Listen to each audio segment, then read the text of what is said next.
Ore 15:20, Treviso, Rocchetta esce dal carcere, è libero. Il primo bacio, il primo saluto alla moglie, Marilena Marin, da 40 anni, compagna di vita e di battaglie politiche. Dai che posso che non ciao.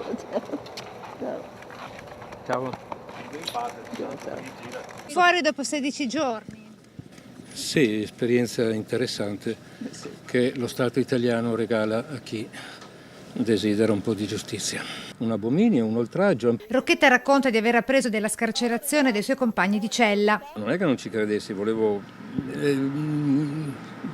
I compagni di carcerazione pensavano io non credessi a loro. Accolto il ricorso presentato dai suoi legali dal Tribunale del Riesame di Brescia, per il quale sarebbe venuta meno la gravità degli indizi di colpevolezza per l'associazione finalizzata al terrorismo. Imputato invece il reato più grave legato alla costruzione del tanco, strumento dice da utilizzare nel corso di una cerimonia dimostrativa per abbattere monumenti nazionali non riconosciuti dai Serenissimi. Penso questo fosse uno strumento da utilizzare nel corso di una cerimonia rituale. Una cerimonia, un atto dimostrativo. I monumenti, veda, a quel re che nel 1855 ha aggredito la Russia in Crimea, Vittorio Emanuele II, un criminale di guerra. Adesso da uomo libero seguirò le mie passioni di sempre, conclude. Seguirò le mie piante, seguirò i patrioti,